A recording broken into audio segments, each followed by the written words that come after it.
Então, boa noite a todos, sejam todos muito bem-vindos a mais um estudo, né, da nossa casa. Sintam-se todos envolvidos, né, em vibrações de paz, de amor, mesmo a gente estarmos de forma virtual, mas agradecer a espiritualidade, né, que rege as nossas casas e que também nos dirige para que o estudo de hoje seja bastante proveitoso e frutífero, né? Hoje, peço a um dos irmãos que já tem alguma mensagem que possa ler, a fim de nos harmonizarmos, e em seguida a prece também fica livre para algum irmão que desejar fazer. Alguém? Eu posso fazer. Posso fazer, Sinaide. Vera, você tem? Pode fazer, então. Tenho, querida. Mas, se você quiser... Uma lê a mensagem, outra faz a prece. Pronto, eu vou fazer... Eu vou fazer a leitura, você faz a prece, tá bom? Tá. Pronto. Do livro Ceifa de Luz, Psicografia de Chico Xavier pelo Espírito Emmanuel, a lição 14, Indicação Fraterna. E Emmanuel vai explicar para a gente o seguinte versículo: serve uns aos outros, cada um conforme o dom que recebeu. Isso é Pedro que diz, está lá no 1 Pedro, capítulo 4, versículo 10. E Emmanuel explica para a gente dizendo assim: este é o caminho para o necessário burilamento. Trabalhar, aprender, sofrer, dar presença e colaboração na causa do bem. O amor encerra em si as leis do universo, e tudo o que fizermos contra o amor é algo que criamos contra nós mesmos. Aceita desse modo, no sacrifício, a mais alta norma de ação. Não fujas dos encargos que a sabedoria da vida te entregou. Acima de tudo, promove-te servindo mais. O suor do trabalho confere experiência. A lágrima de aflição acende a luz espiritual. Quando a dor te visite, reflete-lhe a mensagem. Não há sofrimento sem significação. Não foste à prova e ninguém conseguiria entesourar compreensão e discernimento. Nos dias de desacerto, ainda quando te reconheças na sombra do fracasso, levanta-te, reinicia a tarefa e contempla de novo a bênção do sol, na convicção de que o erro superado nos ensina indulgência, amolecendo-nos o coração, a fim de que venhamos a entender e desculpar as faltas possíveis dos semelhantes. Mesmo nas crises que te estrangulam a sensibilidade, ser fiel ao ideal de servir e não esmorecer. Não esperes por descanso externo, quando não tiveres a paz dentro de ti. Haja o que houver, não te interrompas na tarefa em execução, para ouvir sarcasmo ou censura. Oferece o melhor de ti aos que te compartilham a estrada, e conservando a consciência tranquila, trabalha sempre, lembrando a cada momento que, assim como o fruto fala da árvore, o serviço é a testemunha do servidor. Então, buscar sempre servir, não é? Jesus, ele disse, eu não vim aqui para ser servido, e sim para servir. E que nós aprendamos também a servir cada vez mais. Que assim seja. Vamos à oração. Que assim seja. Vamos elevar o nosso pensamento ao nosso Pai Criador, ao nosso médico dos médicos, Jesus, nosso irmão de todas as horas, a nossa Mãe Santíssima, através dessa pleia de espíritos amigos que nos acompanha no estudo da noite de hoje, elevarmos nosso pensamento ao Pai do céu, a Jesus, e buscar a oração do Pai Nosso, uma das mais belas orações, porque foi o nosso mestre que fez. Pai nosso que estás no céu, santificado seja o vosso nome. Venha a nós o vosso reino. Seja feita a tua vontade, Senhor, aqui na terra como no céu. O pão nosso de cada dia nos dai hoje. Perdoa, Pai, os nossos erros, assim como o nosso Pai Criador nos perdoa. Não permita, Senhor, cairmos em tentações, mas livra-nos de todo mal. Que essa prece, Senhor, possa chegar à camada dos universos e ser espargida a todas as criaturas de bem, de amor, de fraternidade. Que possamos, com a nossa oração, envolver os nossos irmãos, companheiros desse estudo que não puderam estar aqui, que eles possam receber a nossa oração. Também, Senhor, queremos te pedir pela casa, o centro que fez 76 anos de caridade, de amor, só gratidão, Senhor, e a nós mesmos, Senhor, envolve o nosso lar, com tua luz, com teu amor, afastando toda e qualquer energia negativa, Senhor. Abençoa, ilumina, dá sabedoria à nossa irmã, que vai trazer hoje o nosso estudo da noite de hoje, e a nós, Senhor, com a tua paz, o teu amor, assim seja, graças a Deus. Assim seja, graças a Deus. Então, para que a gente não demore, né, a gente está recebendo hoje Mira, né, Mira Neide Burege, mais carinhosamente chamada de Mira. Ela é palestrante e trabalhadora voluntária do SELEC, que é o Centro Espírita Luz, Esperança e Caridade. É um centro que é centenário, né, completou seus 100 anos neste ano, e ela exerce as atividades lá. Esse centro ele está localizado em Recife, né, aqui no mesmo estado nosso de Pernambuco. Então, Mira, passo a palavra a você, fica à vontade, né, na explanação do capítulo, e vai tratar a parábola do rico do livro Pontos e Contos. Fica à vontade. Muitíssimo obrigada. Boa noite a todos. Eu acho que vocês estão me vendo, né? Mas eu estou vendo, eu vejo vejo outro. Eu estou vendo Alberto, né? Estamos lhe vendo, fica à vontade. Mas de qualquer maneira, então, já que eu estou conseguindo ver Alberto, mas vocês estão me vendo bem, então vamos fazer o seguinte. A gente vai começar o trabalho e eu gosto muito de não deixar dúvida. Se em algum momento eu falar alguma coisa que alguém não compreender, por gentileza, isso aqui é um grupo de estudos. A gente precisa aprender. E não é porque eu estou aqui incumbida de falar hoje à noite, de fazer esse trabalho, que eu saiba mais do que ninguém, não. Aqui a gente está para aprender todo mundo junto, é isso que eu quero deixar bem claro. Tá certo assim? Então, o trabalho só tem mesmo importância se ele somar conhecimento a todos. Tá bom? Então, primeiro eu quero agradecer muito de todo o meu coração o convite. Eu gosto muito dessa maneira, diferente de divulgar a doutrina. É importante que, eu sempre digo o seguinte, é muito importante a gente conhecer caminhos, desbravar caminhos para a gente divulgar, independente de que se aquele caminho é daquele jeito, é o tradicional ou não. Se for surgindo outras formas, a gente vai divulgando também, né? O importante é que a gente está fazendo aquele papel que nos cabe.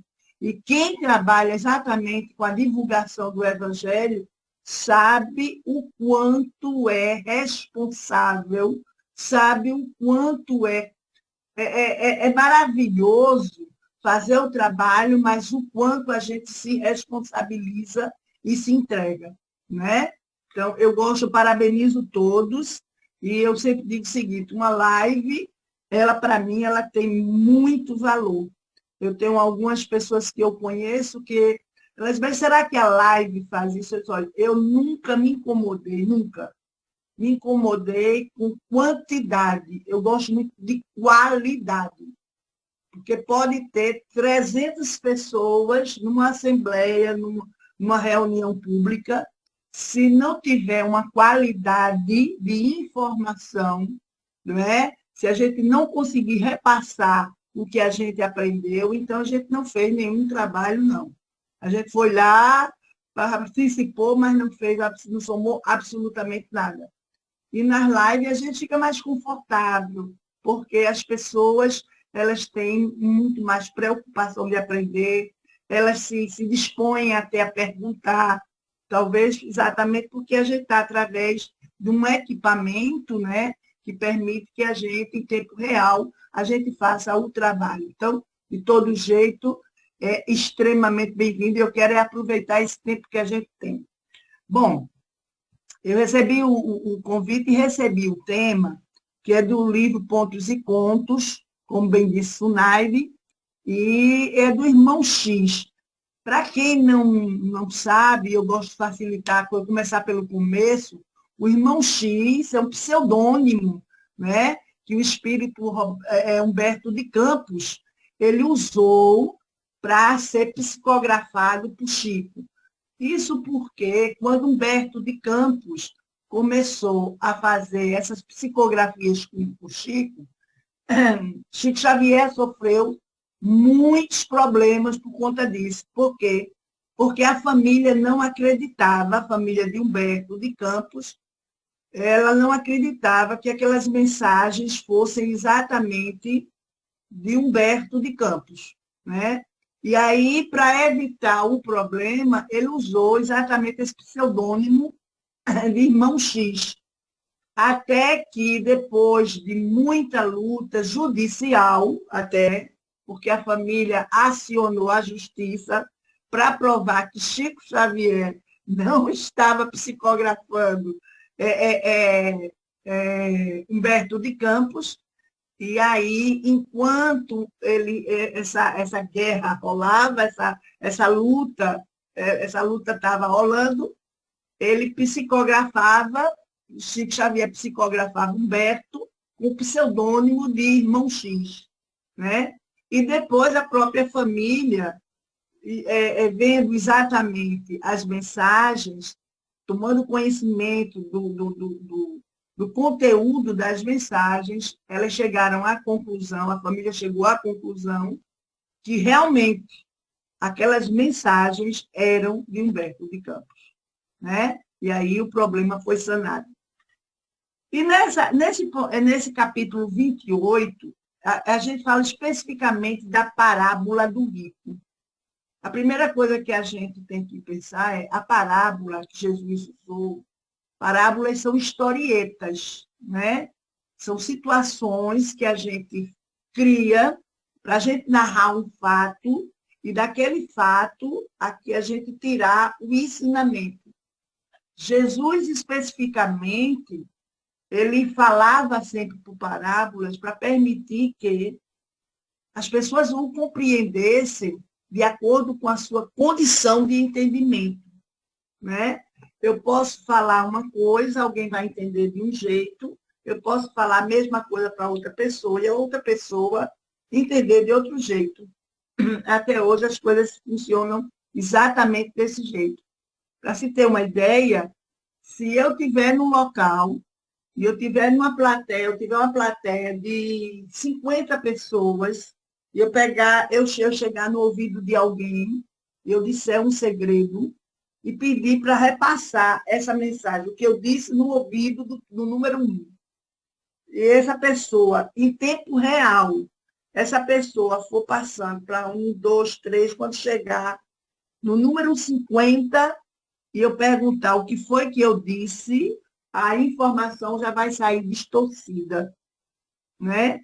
Isso leva a gente a pensar verdadeiramente sobre o nosso entendimento diante das coisas que se apresentam para nós, principalmente respeitando que nós temos pontos de vista distintos, mas que a finalidade do Evangelho do Mestre Jesus era única e exclusivamente conduzir o homem, permitindo que dentro da sua compreensão e com muita generosidade, ele dirigisse a sua vida, o seu bem-estar, para encontrar e descobrir o divino dentro de si. Essa era a finalidade, essa foi a finalidade de Jesus, que o homem descobrisse a sua divindade. E até hoje nós estamos nessa caminhada. Porque se Jesus hoje não está aqui conosco como homem, e vale ressaltar, eu gosto muito de falar sobre isso, que tudo que nós seguimos do Evangelho do Cristo, nós seguimos o Evangelho que um homem vivenciou. Esse homem era totalmente diferente de tudo que nós conhecemos, de tudo que nós tínhamos naquela época, de tudo que nós temos hoje, atualmente, porque esse homem era um espírito de uma categoria diferenciada. Mas é bem fácil a gente deduzir que tudo que a gente conhece do Cristo é do homem Jesus Cristo. Tudo que a gente fala do Evangelho foi vivido pelo homem Jesus Cristo, com a finalidade de despertar no homem o seu propósito existencial. E qual é o propósito existencial do homem? Evoluir moral e espiritualmente. Nessa parábola do rico, no capítulo 28 do livro Pontos e Contos, fala-se de uma assembleia, né? Na verdade, eles falam de uma assembleia, é uma reunião de espíritos, onde eles estão falando sobre exatamente várias coisas, mas especialmente o que a riqueza pode acarretar para os espíritos que aqui se encontram. Como esses espíritos veem, como eles conseguem conciliar riqueza, o entendimento que eles têm sobre riqueza e o valor e a importância dessas riquezas dentro de uma conjuntura, olha só, de um conteúdo e um entendimento moral e espiritual. Se até hoje nós vivemos situações de muitas guerras, de muitos desconfortos, de muita intransigência, por conta exatamente da visão distorcida que se tem do que é a riqueza, né? E aí, se até hoje a gente tem, imaginemos isso na época do Cristo. Imaginemos isso durante toda a existência da humanidade. Porque a humanidade ainda não aprendeu a separar o joio do trigo, né? Para quem não sabe, ou nunca viu o joio é uma semente também muito parecida com o trigo. Só quem vai saber exatamente diferenciar o joio do trigo é o agricultor.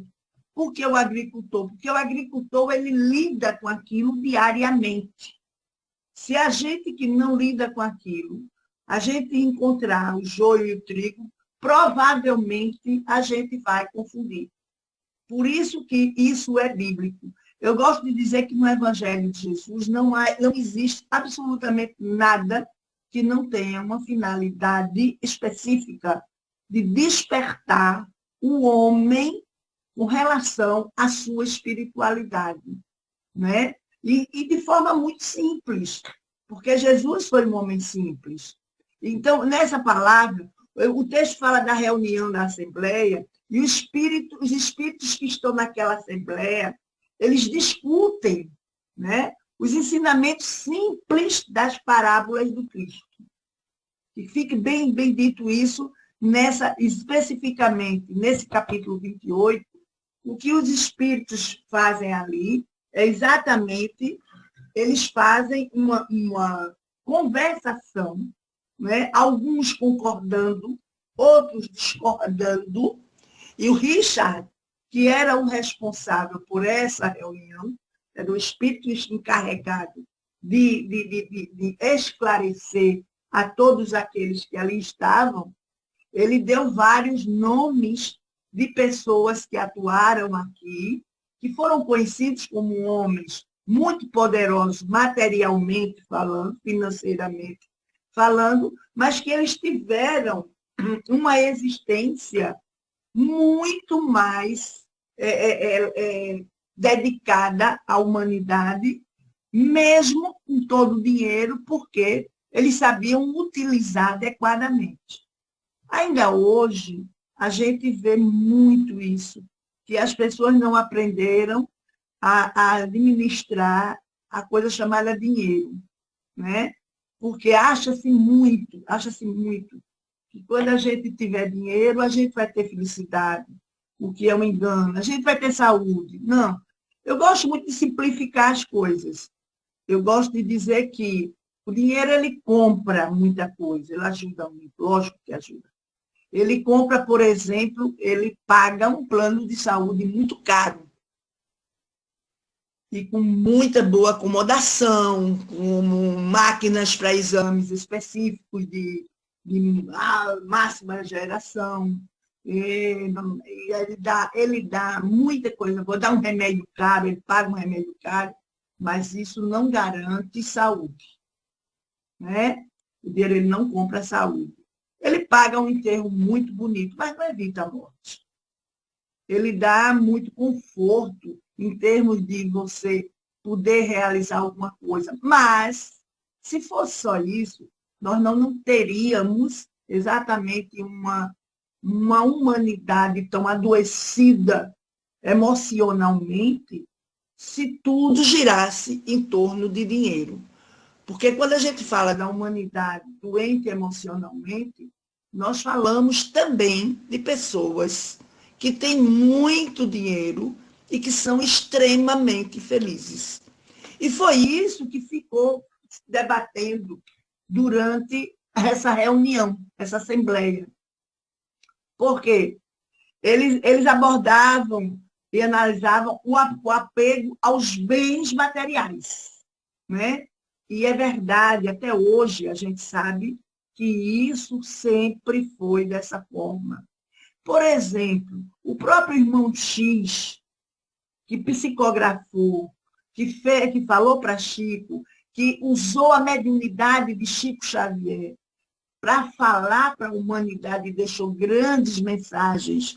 Os livros de irmão X, eles falam de coisas belíssimas, né? Ele tem um ponto de vista totalmente iluminado. Se a gente for ver que era um espírito daquela época.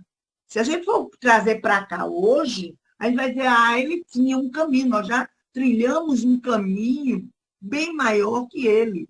Mas ele tinha um esclarecimento, um conhecimento intelectual, moral, espiritual, já muito adiantado, né?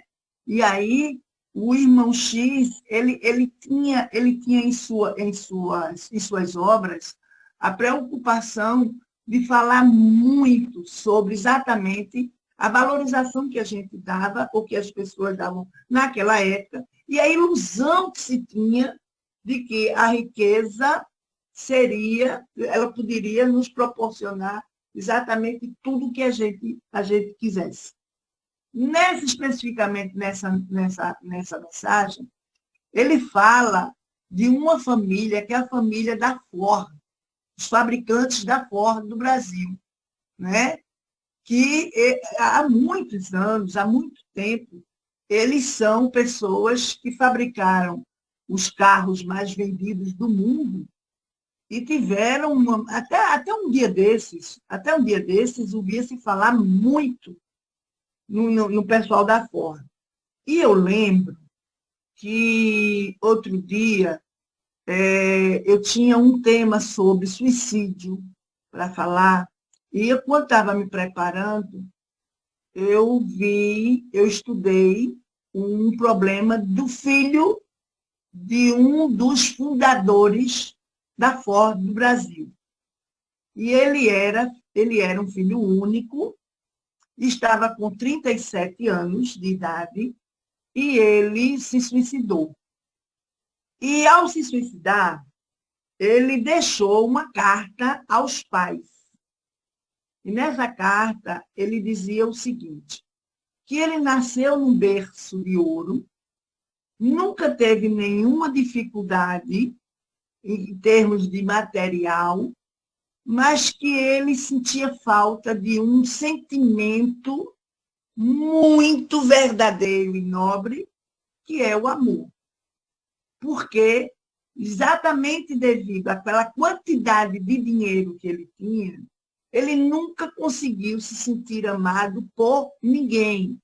Porque todas as pessoas que se aproximavam dele, elas tinham, no final, ele descobria que o interesse era só exatamente material. Alguém se aproximava porque poderia conseguir muitas coisas, porque ele era uma pessoa influente, outros se aproximavam porque queriam dinheiro, outros queriam tirar proveito exatamente porque achavam que podiam dominá-lo e conseguir regalias. E aí chegou um ponto que ele foi acumulando isso, e aos 37 anos, esse cidadão, ele se suicidou e deixou uma carta pedindo perdão aos pais, aos amigos, mas que queria que todo mundo compreendesse. E naquela época, quando eu estudei esse tema e vi esse problema, eu fiquei perguntando, né, em que momento aquele cidadão chegou num estágio de desespero que ele não se controlou e fez a besteira. Porque eu digo que a primeira decepção do suicídio é descobrir que nunca morreu. Porque ele tentou, a primeira decepção dele é ele descobrir que não morreu. Né?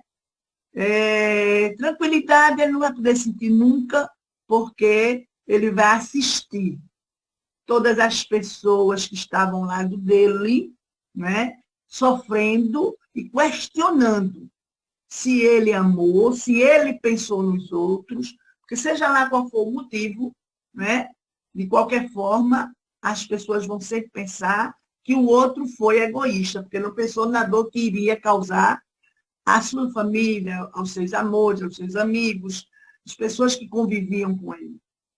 E durante a pandemia, agora, nós tivemos outro cidadão que também era um dono da Ford do Brasil, aqui no Brasil, que foi acometido da Covid-19, né? Exatamente naquela época que a gente ainda não tinha nenhum controle sobre a doença, foi aquela fase mais difícil, e ele pegou a doença, né? E aí ele foi para um hospital muito bom, lógico. Ele é um homem que tinha muito dinheiro, a família ainda tem muito dinheiro. E aí ele foi para um bom hospital, teve um excelente tratamento, mas acabou morrendo.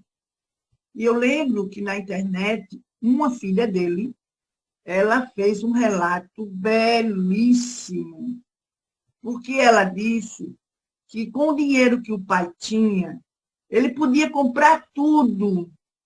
Ele podia comprar quantos hospitais em qualquer lugar do mundo ele quisesse. Ele podia contratar os melhores médicos, os melhores pneumologistas do mundo inteiro. Ele podia, ela saiu dizendo tudo o que ele podia fazer.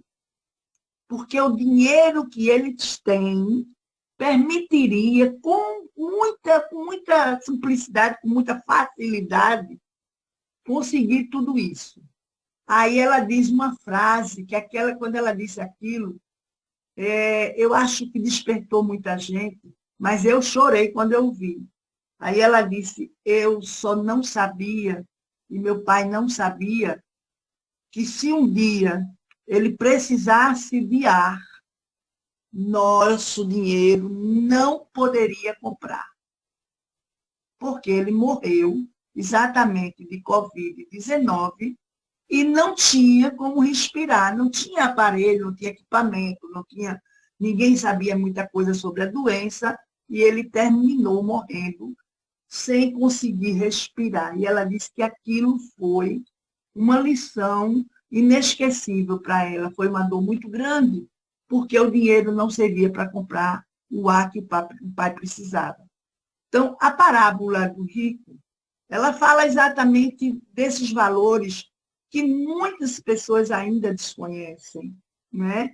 Porque a gente falou, na reunião eles falaram do pessoal da Ford, e por isso que eu falei, abordei exatamente esse pessoal, porque a gente vê que, de lá para cá, talvez a gente ainda não tenha alcançado muitas almas, porque ainda é uma realidade. E a gente está vivendo agora, em pleno século XXI, no ano de 2026, nós estamos vivendo uma transição, né? Nós estamos saindo do mundo de provas e expiações e entrando no mundo de regeneração. Muitas pessoas acreditam piamente que o mundo de regeneração é um mundo onde todos nós já seremos bons, todos os espíritos serão corretos, não haverá mais guerra, não haverá mais sofrimento, não haverá. E, no entanto, a doutrina dos espíritos nos prepara, sim, para essa transição. O mundo de regeneração está próximo, está assim.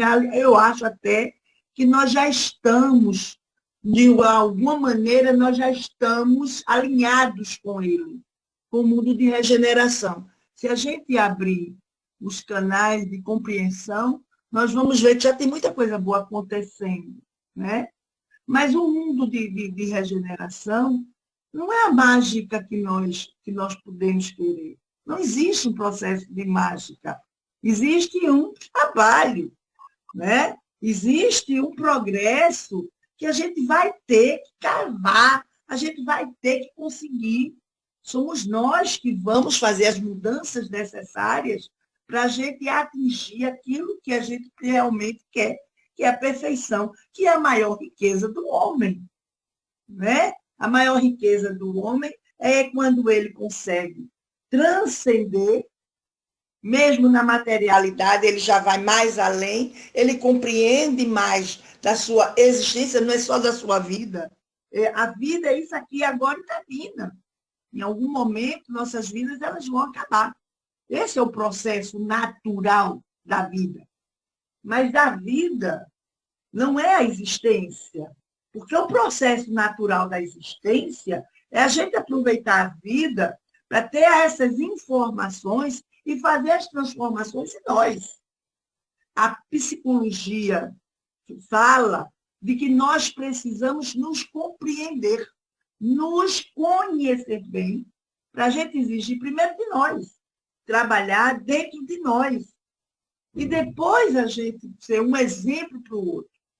Aí vem a doutrina dos espíritos e nos fala da reforma íntima.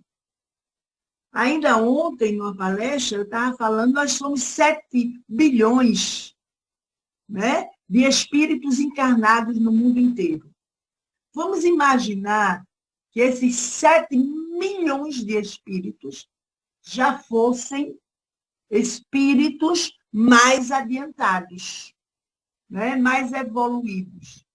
Será que nós teríamos esse tamanho de guerra, esse tamanho de confusões, de discordância entre povos, entre os filhos de Deus? Já que nós fazemos parte de um todo, o ideal seria, e sempre será, que nós vivêssemos em harmonia uns com os outros. Mas nós não conseguimos ainda. E por que não conseguimos? Porque nós ainda estamos muito habituados a cuidar muito de nós e pouco do outro. Né?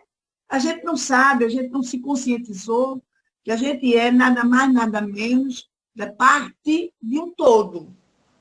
Nós somos parte de um todo. Nós somos dotados de toda a possibilidade de evoluir moral e espiritualmente e alcançar a riqueza da alma, que é a perfeição. É isso a finalidade existencial, é esse o propósito da existência. Mas aí, quando a gente vai só, única e exclusivamente para a vida, a gente vai se perdendo nesse caminho. Porque as informações são tantas, são tão desconectadas, distorcidas, né?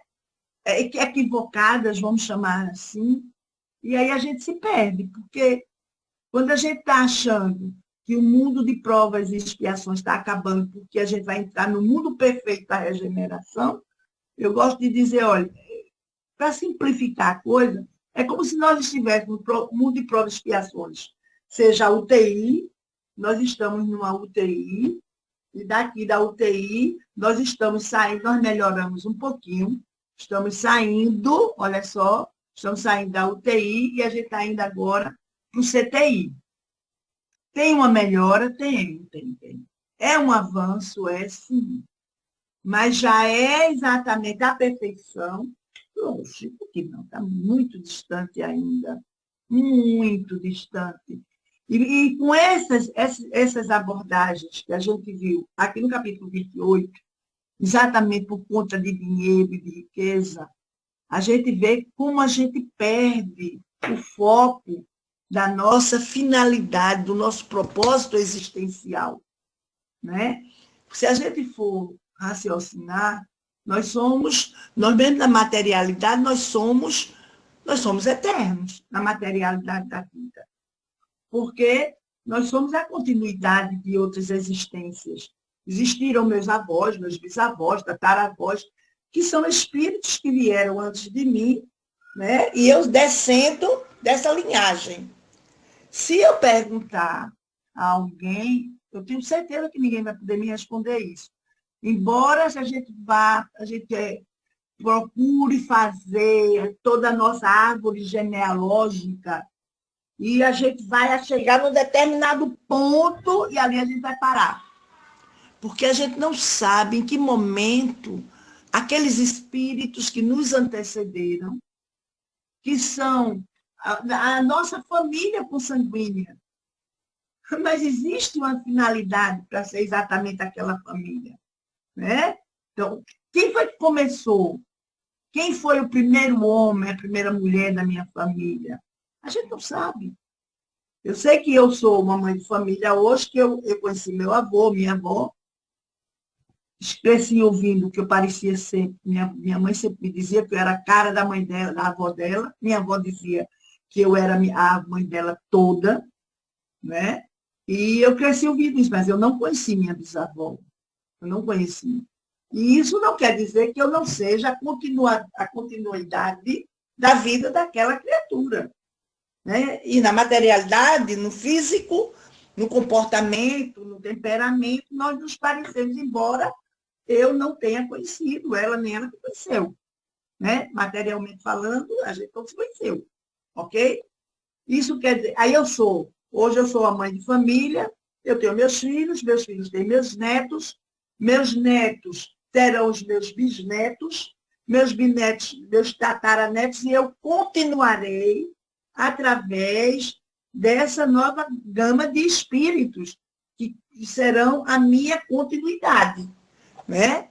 Então, a gente vai ver que mesmo na materialidade, a gente não morre, a gente não acaba. Né? A gente tem uma continuidade. Imagine quando a gente vai falar isso num patamar de espiritualidade. Se na carne nós somos continuados por alguém, ou somos os continuadores de alguém, imagine na alma, no espírito, na essência, na existência, se nós somos continuadores de alguém. Lógico que sim. E para continuar na vida, em determinado momento a minha vida vai acabar, a vida de todo mundo vai acabar. Né? Porque, por incrível que pareça, a única coisa que a gente tem de concreto na vida é a morte. Todas as outras coisas a gente tem uma interrogação, porque tudo pode mudar.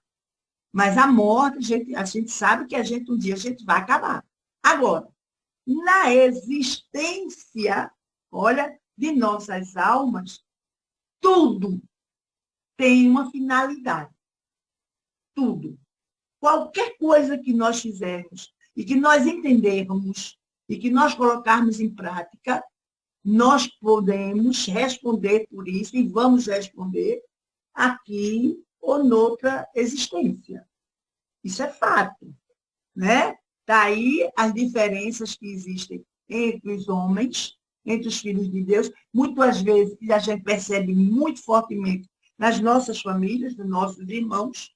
Eu, por exemplo, venho de uma família de 10 irmãos e todos nós somos distintos entre si. Nós somos muito distintos. Nem parece que nós somos exatamente o mesmo pai, a mesma mãe, né? Que vivemos no mesmo ambiente. Não. Por quê? Porque nós temos entendimento diferenciado. Não quer dizer que um é melhor, o outro é... Não, nós estamos na caminhada para encontrar o caminho certo. Por isso que é imprescindível que a gente lance mão exatamente das informações que vierem relacionadas, né? Relacionadas ao nosso progresso moral e espiritual. Porque isso é o que vai continuar. E essa informação que eu estou tendo, que eu estou dando, é exatamente o que aconteceu nessa Assembleia, nessa reunião dos espíritos que ali se encontravam, olha só, nesse capítulo 28, falando exatamente sobre isso. Cada um estava debatendo o que é que eles achavam que seria riqueza, o como eles poderiam usar. E por que não? Olha só, era muito difícil conscientizar aqueles espíritos que estavam participando ali. Eles tinham uma ideia fixa de que o dinheiro, olha só, é o que faz o homem rico. E que o homem rico, ele é mais feliz, ele poderia ter mais oportunidades. Quanto no Evangelho do Mestre Jesus, a gente vê várias vezes algumas passagens. Por exemplo, tem a passagem de Lázaro, que ele fala nesse capítulo, né? Que, inclusive, os espíritos indagaram Richard exatamente sobre a passagem de Lázaro.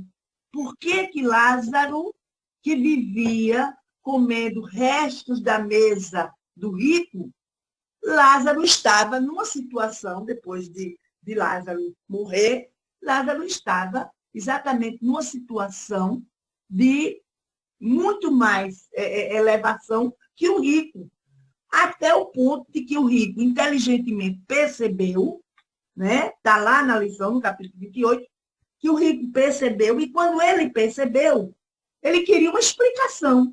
Por que no mundo material Lázaro era um pedinte, né? Que vivia dependendo dos restos da comida daquele cidadão, e aquele cidadão que tudo tinha, ele agora precisava olhar para Lázaro numa situação melhor que ele, sem entender o que estava se passando. Mesmo sem entender, ele pediu, olha só, ele pediu, o que foi que ele pediu? Lembram-se que ele pediu? Que os filhos dele fossem protegidos, que Deus permitisse que um sentasse à direita e outro sentasse à esquerda, para poder serem protegidos. Então, isso também mostra que, independente do valor monetário, do dinheiro materialmente falando, da riqueza material, nós temos um conhecimento baseado no sentimento do amor, que é esse, o sentimento maior, que deveria ser a mola mestre de todo homem, né? Que ele dá o direcionamento. Aquele rico, quando ele viu que Lázaro, embora na materialidade da existência Lázaro fosse um homem tão pobre, lá na espiritualidade Lázaro estava muito além dele, ele soube pedir. Ele soube usar de humildade. Ali ele despertou. Porque ele viu que tudo que ele tinha não tinha servido de nada. Aí eu disse, se a gente vai falar assim, às vezes as pessoas acham que a gente não tem uma boa relação com dinheiro. Não se trata de dinheiro. Não se trata especificamente de dinheiro. Trata-se exatamente de qual é a finalidade que você usa o seu dinheiro. O que é que você quer realmente comprar? Porque comprar a felicidade, ela é de todo mundo, a felicidade. Ela não é algo que você vai num shopping, numa loja, e você compra. Quando eu vou comprar felicidade, tem felicidade aí para vender? Não tem. Tem saúde aí para vender? Não tem. Tem vida eterna para vender aí? Não tem. Não tem. E por quê? Porque tudo isso faz parte exatamente das necessidades do espírito eterno que nós somos, não do homem. Nós confundimos tudo. Quando a gente aprende a viver dentro de um patamar de religiosidade, de amorosidade, de espiritualidade, com os pés fincados, exatamente nos ensinamentos de alguém que veio como um homem, a gente reconhece como espírito de luz, que é Jesus Cristo. Não dá para olhar para ele simplesmente e dizer ele era um homem comum como qualquer outro. Não, ele nasceu um homem. Ele era um homem comum. Se a gente for olhar somente a carne, a matéria, ele era um homem comum, igual a qualquer outro. Só que as atitudes dele, só que as palavras dele, os sentimentos, o que ele se dedicou a fazer tudo de forma magnífica. E para toda a humanidade, ele deixou o caminho para que a gente seguisse. E a gente alcançasse exatamente tudo. Tem uma passagem do Evangelho onde ele diz assim, vós sois deuses. Ele não disse, vós sereis. Ele disse, vós sois. Quando ele disse, vós sois, ele diz, olha, todo mundo já é. E quando a gente fala de deuses, a gente imagina pessoas, deuses no plural, nós imaginamos pessoas perfeitas, iluminadas, generosas, né? Então, ele diz, olha, vós sois deuses. Aí ele acrescenta mais. Podereis fazer tudo o que faço e muito mais. Né? E por que ele disse isso? Quando ele disse isso, ele disse como homem. Ele estava como um homem. Jesus Cristo estava como um homem quando ele disse que nós poderíamos fazer tudo o que ele fez e muito mais. Porque como homem, ele se dedicou exatamente a cumprir aquela missão que ele sabia que ele tinha que fazer aqui.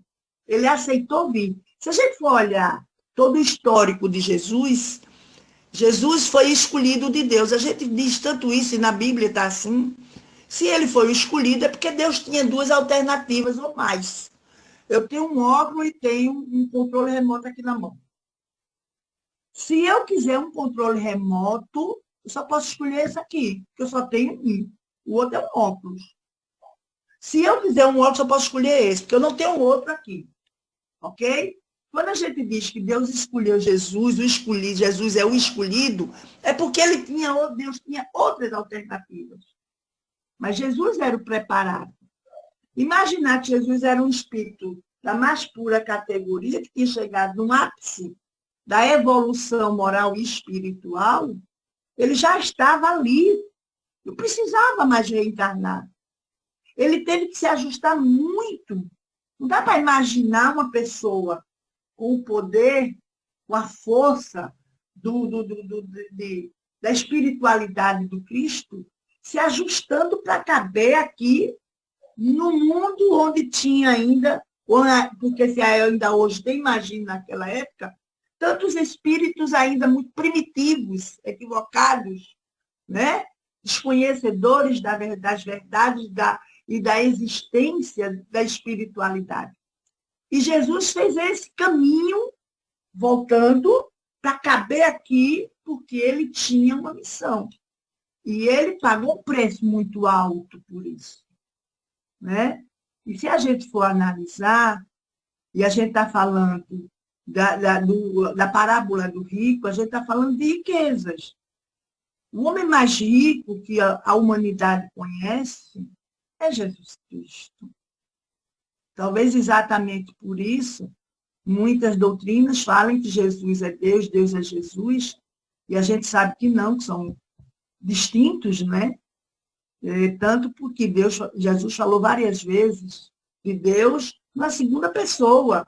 Ele se referiu, eu volto ao Pai, mas deixo-vos o Evangelho, o Consolador prometido. E quando você diz assim, é bom, não, bom não sou eu, bom é o Pai que está no céu. Ele diz, tem algo maior lá em cima, que rege tudo isso aqui. Mas o homem precisa de parâmetros. Nós, homens, precisamos de exemplos, de parâmetros. E aí, por isso que muita gente ainda acha que Jesus e Deus são a mesma pessoa.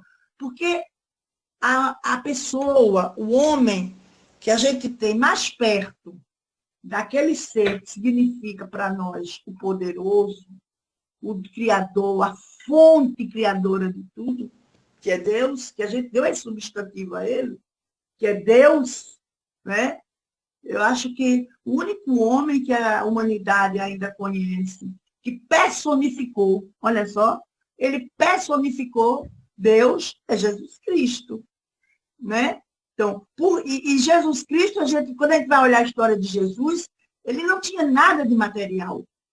Se a gente for olhar a vida de Jesus materialmente falando, ele está falando do homem rico. Ele não falou nada, absolutamente nada de riqueza. Quem era Jesus e quem foi Jesus? Né? Materialmente falando. O filho de um carpinteiro que herdou também o ofício do pai adotivo.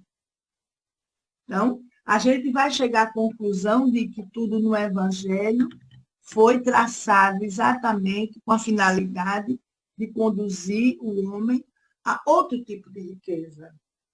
Que essas mensagens que nós recebemos, e que são de espíritos conhecidos por sua vida reta, seu comportamento correto, né?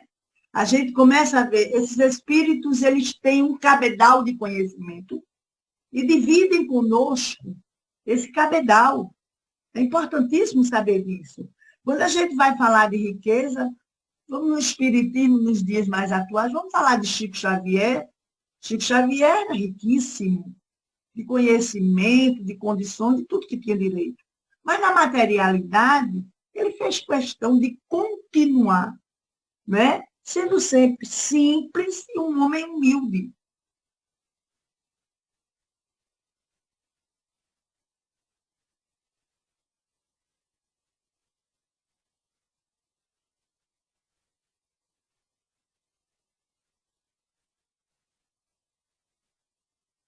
For analisar que ele psicografou mais de 450 livros, e esses livros, muitos deles, são best-seller até hoje, né? E ele simplesmente doou toda a renda desses livros, tudo que gerasse um valor monetário, ele doou exatamente para trabalhos, olha só, para os trabalhos de assistência àqueles que mais necessitavam. Esse é o homem rico. Eu digo que na matemática do homem, o mais rico é aquele que tem mais dinheiro. Mas na matemática de Deus, o homem mais rico é aquele que doa mais.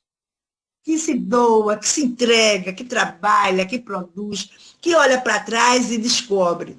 Eu sou alguém que soma, eu sou um fator de soma no mundo. Né?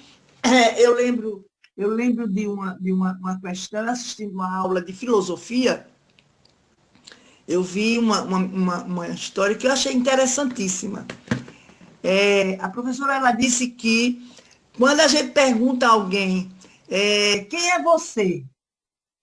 Se você conhecer alguém agora e perguntar quem é você, aí a pessoa vai dizer, eu sou professor, eu sou advogado, eu sou aposentado, eu sou uma pessoa, eu tenho tantos filhos, eu tenho tantos anos. Isso aí é o que você é como pessoa. Ninguém nunca pensa de falar como espírito, como alma. Não tem ninguém que, quando você pergunta quem é você, não tem ninguém que diga assim, eu sou alguém que penso em somar no mundo, isso é um fator de soma, auxiliar pessoas, crescer junto com pessoas, despertar o melhor das pessoas, fazer o mundo melhor, para quando eu fechar meus olhos e partir para a eternidade, eu poder exatamente olhar para trás e dizer, eu cumpri a minha parte. E é verdade. Né? Naquele momento, eu disse, é verdade, a gente acostumou-se tanto a se enxergar na materialidade que a gente perdeu o foco. E aí nós temos as oportunidades através exatamente desses trabalhos que nós estamos fazendo aqui. Hoje é um domingo à noite, né? Esse horário, muita gente está tomando seu café, está conversando, está se preparando para dormir, está assistindo a televisão. Mas nós estamos fazendo um estudo do Evangelho. Nós estamos trabalhando uma opinião.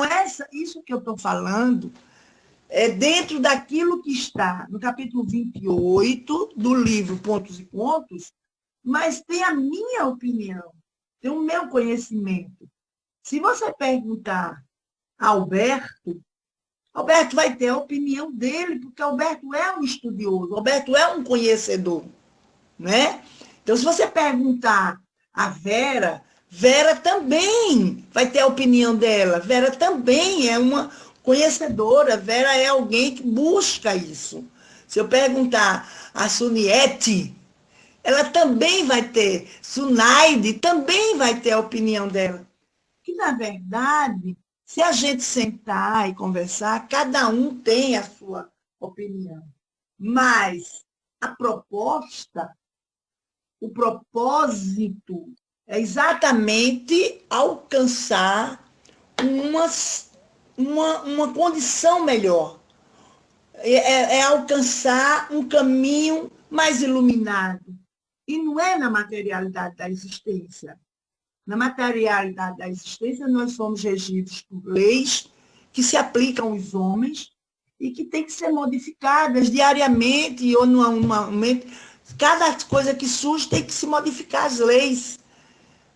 Por quê? Porque o homem sofre transformações, e muitas, ao longo da sua vida. Mas quando a gente fala das coisas da alma, existem as leis divinas. E essas, elas não mudam nunca.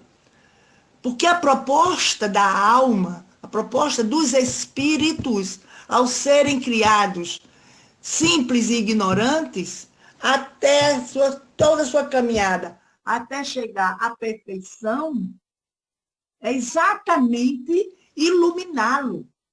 Iluminando um, outros serão iluminados. Iluminando os outros, nós transformaremos o mundo. Somos nós os continuadores do Evangelho do Cristo. Quando Jesus disse que nós somos feitos à imagem e semelhança de Deus, nós somos parecidos com Ele, né? E se a gente for pensar, ninguém pode imaginar, não dá para ninguém imaginar Deus preocupado com o carro do ano. Não dá para imaginar com Deus preocupado com a roupa de marca, né? Não dá, não bate, né? Não é aceitável esse tipo de pensamento.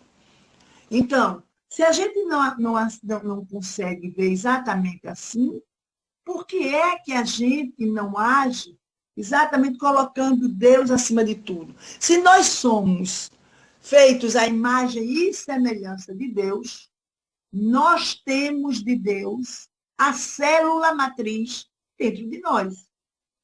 Portanto, nós somos partículas de Deus.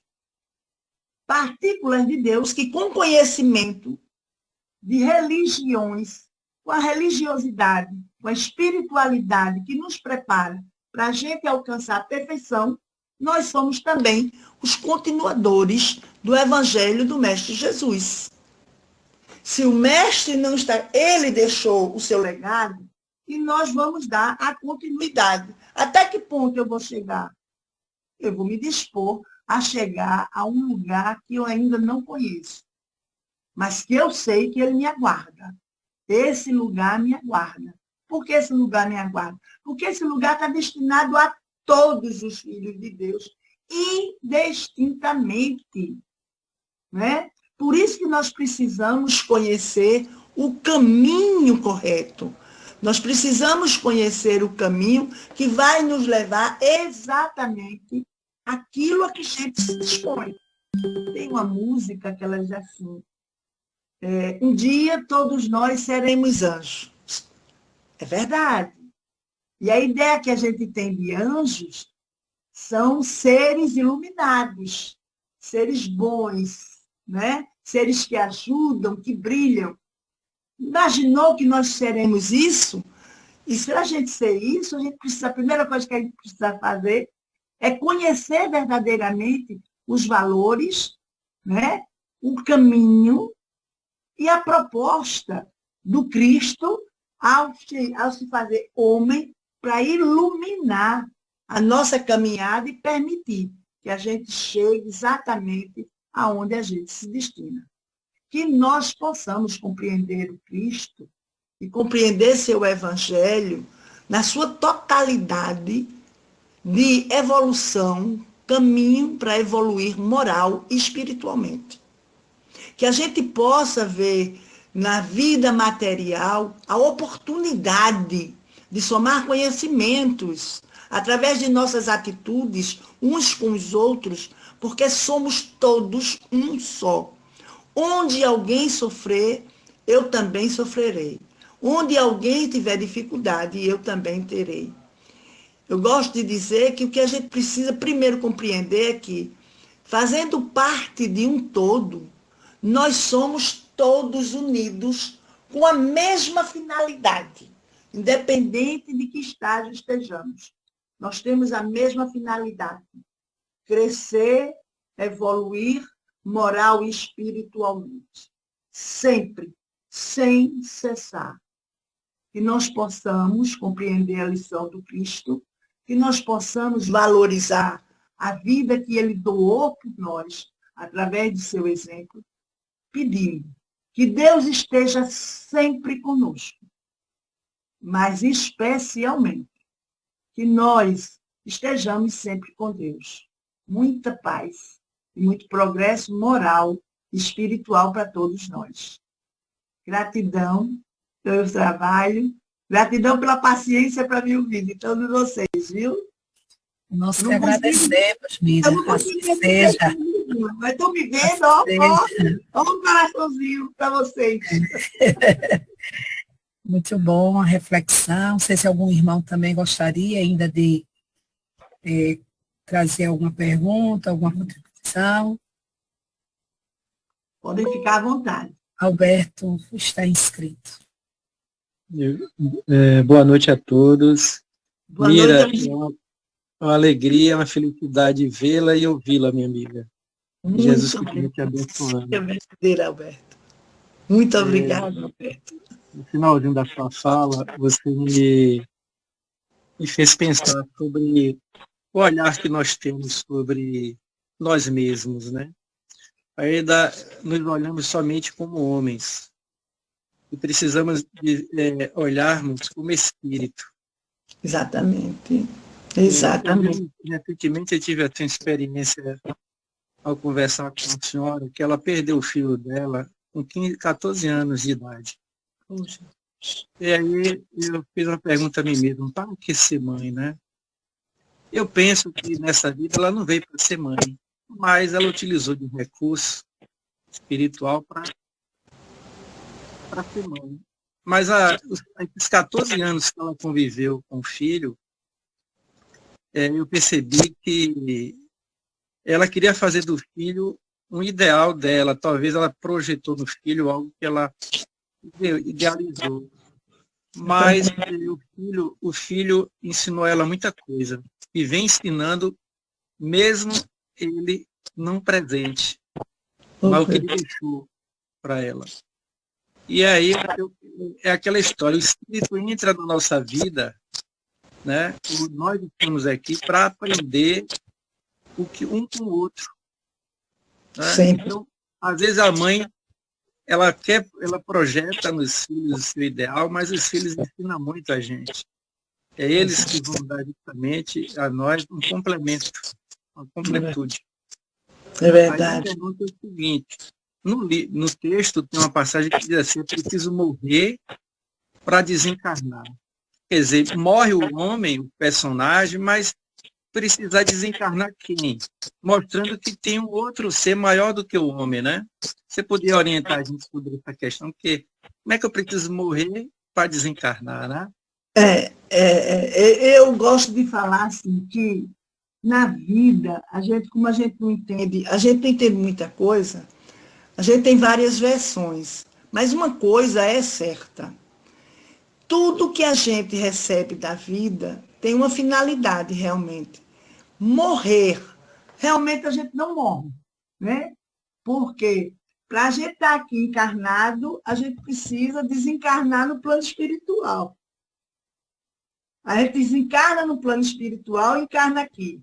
Aí, para a gente encarnar no plano espiritual, a gente desencarna aqui e encarna lá no plano espiritual.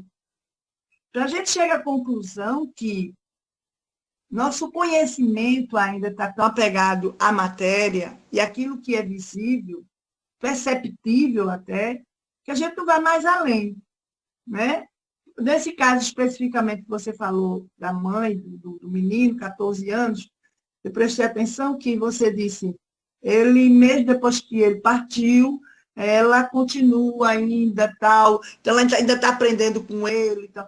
Aí você vê que independente de a gente estar aqui ou não, quando a gente tem o sentimento do amor, esse não morre. Ele não morre. O sentimento do amor, ele não morre. Em circunstância nenhuma ele morre. É o que dá a continuidade da vida, da existência. E aí, com o amor que ela sente por ele, com o amor que ela tinha por ele, que ela tem por ele, e ele certamente por ela, porque certamente existia uma finalidade para que ele voltasse, que ele permanecesse aqui 14 anos e ele gravasse, né, uma lembrança forte na vida dela, que foi transformadora. Não é isso? Aí a gente não vai imaginar nunca que uma criança, para mim, uma criança de 14 anos, possa ter vivido uma vida tão expressiva, tão pedagógica, que tenha ensinado tanto essa mãe. Porque ele tinha 14 anos. Mas quem era esse espírito? Quem era esse espírito? Quais eram os conhecimentos que ele tinha? Né? Qual era o papel que ele tinha na vida dela? Qual era o propósito? Com que propósito eles se encontraram aqui para ser mãe e filhos durante somente um período tão pequeno de 14 anos? Né? Aí a gente vai vendo que, de verdade, a gente precisa ir mais além. Né? Tem uma finalidade isso? Tem, sim. Eu lembro de quando eu tive câncer, Alberto, que ela é psicóloga e é psicoterapeuta lá do SELEC. Ela queria muito, ela disse, tu não queres fazer uma regressão de memória, não, para saber por que tu tivesse isso. Porque é tão comum, isso alivia tantas dores. Eu falei, eu não quero. Eu não tenho nenhum interesse de saber exatamente o que foi que eu fui numa encarnação anterior, o que foi que eu fiz, deixei de fazer. Até porque eu me atenho exatamente nessa condição aqui agora, essa oportunidade. Eu agora estou aqui. E aqui agora é que eu posso fazer tudo diferente daquilo que eu já fiz. Mas como é que você vai saber? Bom, a gente traz uma carga de comportamento, de sentimentos, né? Que a gente começa a perceber que a gente é mais voltado para uma coisa do que para outra, e isso a gente trouxe de algum lugar. Não é isso? Então, quando eu me recusei, e nunca faria realmente, eu priorizei exatamente isso aqui agora. Porque aqui agora a gente vai receber, a gente recebe sim. As oportunidades que eu deixei pendentes de lá atrás, elas vão me chegar aqui agora. Que eu vou trabalhar com elas, sem sombra de dúvida. Então, eu preciso estar preparado, eu prefiro me informar, né? Eu prefiro estudar, eu preciso trabalhar, colocar em prática o melhor que eu aprender, que eu assimilar, para poder eu ter certeza, bom, eu não sei naquela anterior, se eu aproveitei muito, mas nessa aqui eu estou aproveitando. Provavelmente na próxima já serei um pouquinho só, melhor, mais evoluída, porque já não vou sofrer tanto quanto eu sofri na anterior e nessa aqui. Porque as respostas realmente, elas não estão só amparadas na vida pretérita. Ela pode estar amparada na vida agora e pode estar até amparada na proposta que você tem para a sua vida futura. Porque nós somos, olha só, nós somos espíritos dotados de conhecimento para a gente desmembrar, desenvolver capacidade e a gente ir além. Não é aqui agora só. Se eu pudesse, eu digo isso sempre, se eu pudesse, eu faria coisas muito grandiosas. Não dá para fazer tudo, mas eu aprendi com o que eu tenho fazer coisas maiores. Por exemplo, quando teve aquele problema das guerras, quando começou a guerra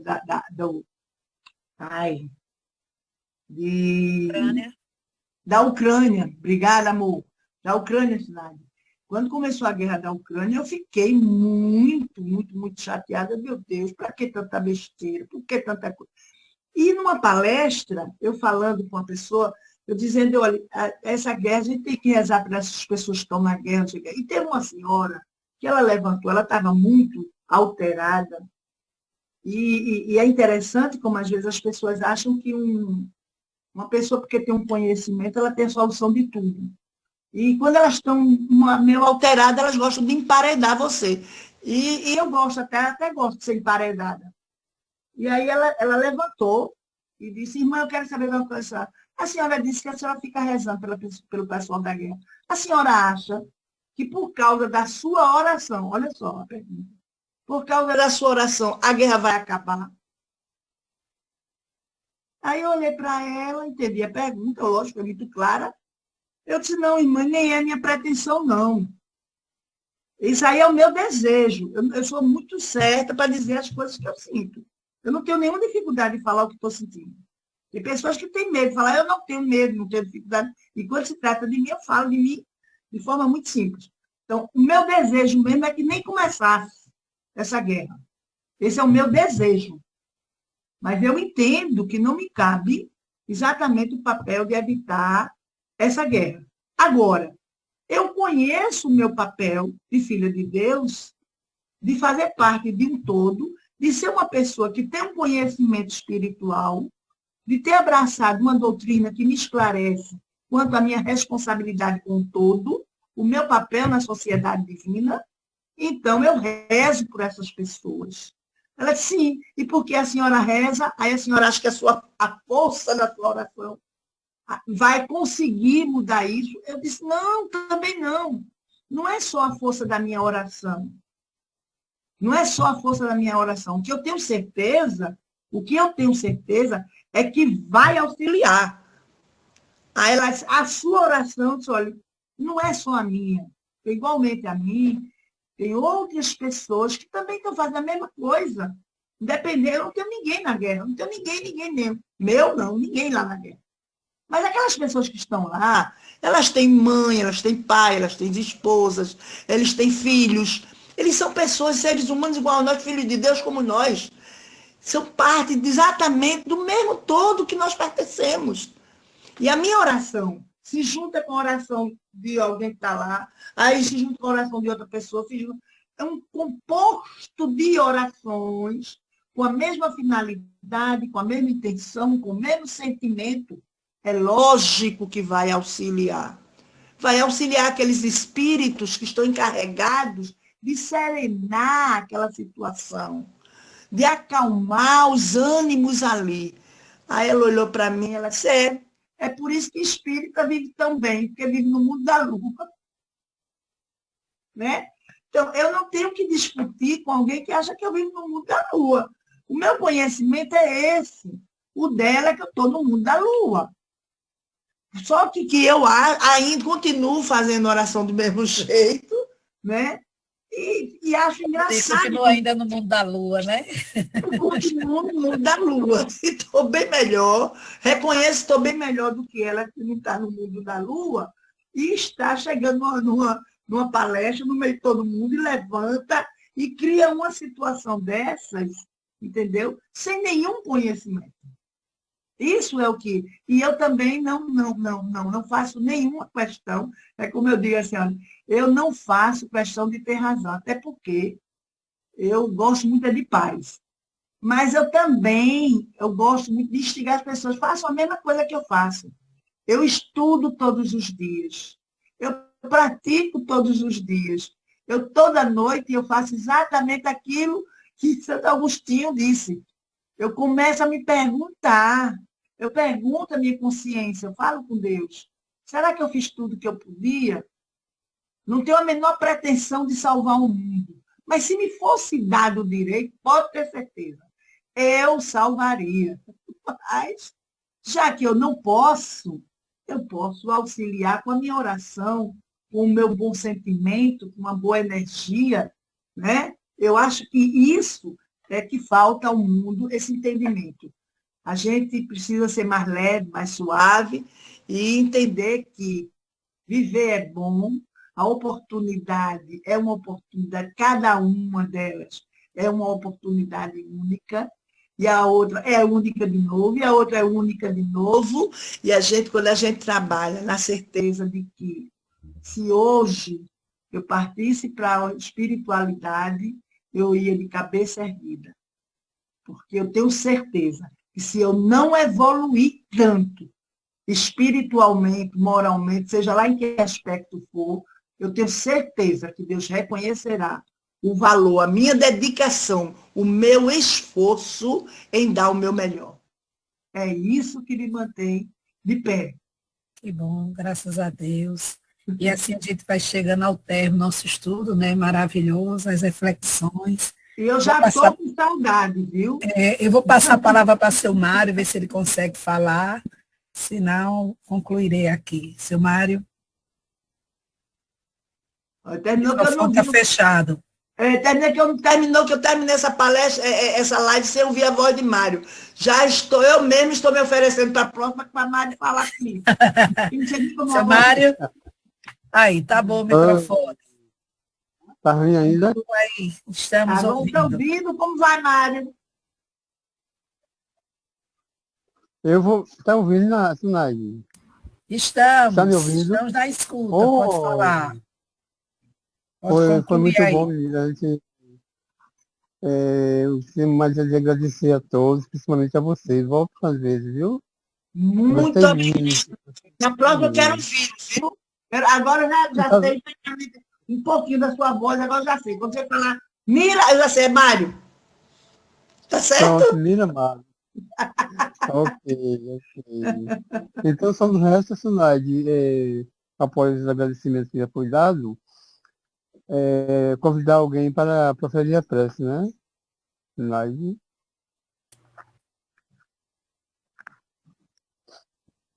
Senhor Adalberto. Alguém? Na escuta. Senhor Adalberto vai fazer para a gente. Ok. E nesse instante, depois de ouvirmos essas mensagens para a nossa autotransformação, devemos agradecer ao Mestre Jesus por mais essa oportunidade, aos Espíritos benfeitores que nos auxiliam, e que assim essa paz possamos vivenciar no nosso interior, levando aos nossos irmãos necessitados por onde passarmos a mensagem do Cristo, amor, paz e caridade. Que o teu amor, Senhor, envolva todos nós, hoje, amanhã e sempre. Que assim seja. Assim sendo, em nome de Deus, Pai Todo-Poderoso, em nome de Jesus, em nome de Maria, consideramos finalizados a reunião de hoje, desejando a todos muita paz, uma semana abençoada, cheia de trabalho. Deus com todos.